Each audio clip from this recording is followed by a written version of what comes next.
successful at this business. This is why if you were to describe a successful executive as one who can delegate all the responsibility, shift all the blame, and appropriate all the things. But I don't give I don't have the idea. But you tell us from a past experience. A successful executive or a successful administrator should possess basically two qualities. Number one, he should be absolutely thorough about the job that he is doing. That is technical expertise. In whatever area he is, he should know more than his subordinates about the job that he is supposed to get done out of him. And secondly, I think he should be very good in human relations.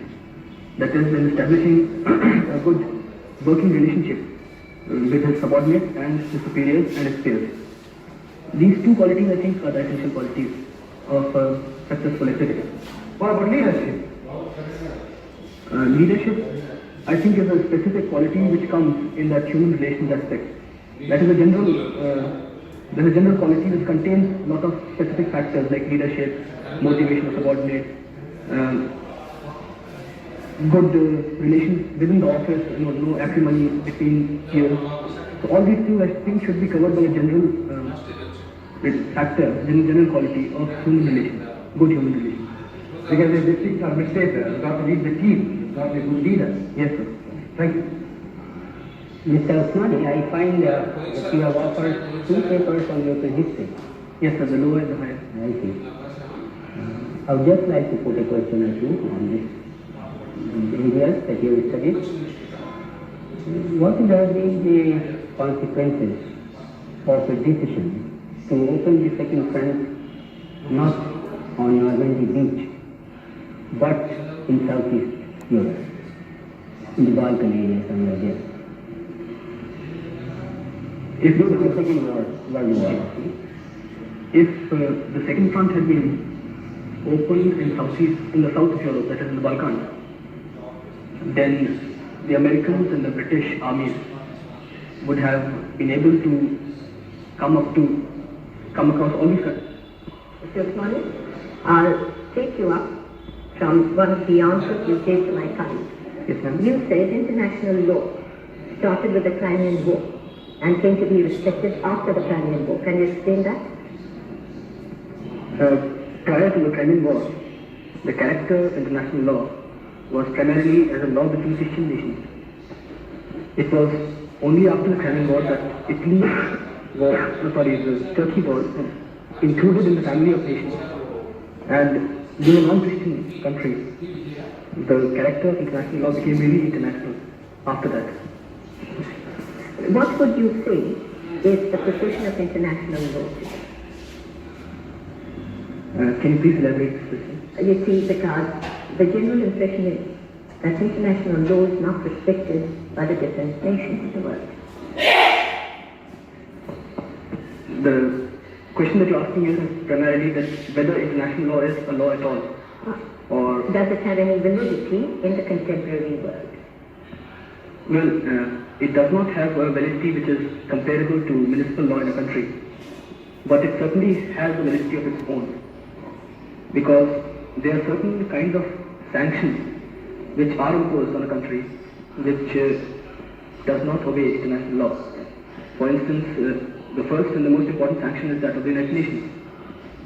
Mr. Usmani, although your first preference is the administrative service, I'm sure you take some interest in international affairs. Yes, I do, sir. What kind of reading do you do? Nothing in particular, but I've been reading the Time, for instance. But what particular country you focus your interest in the international field? China, for instance, sir. China.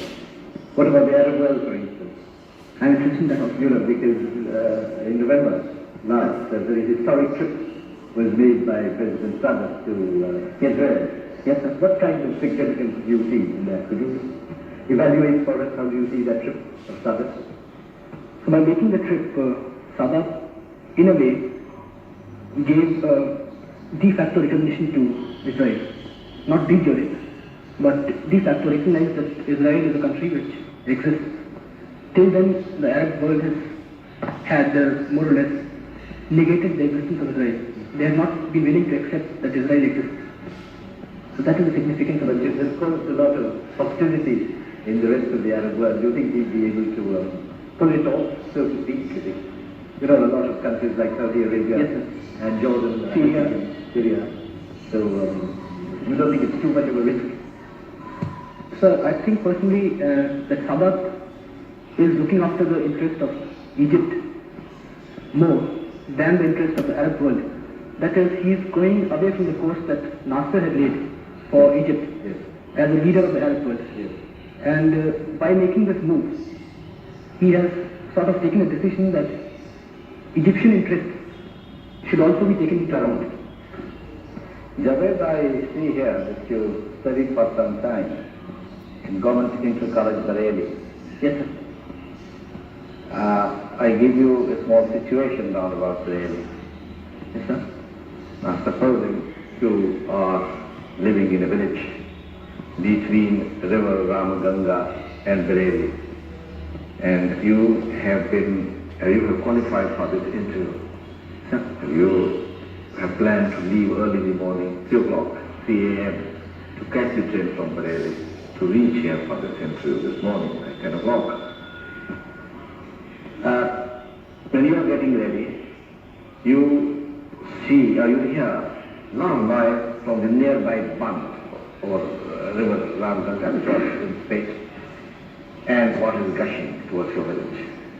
Your quick appreciation is that the village, which consists of Kachar population, about 1,000, will be washed. You are the eldest son of the village Sarpanch. You have to plan your next plan of action.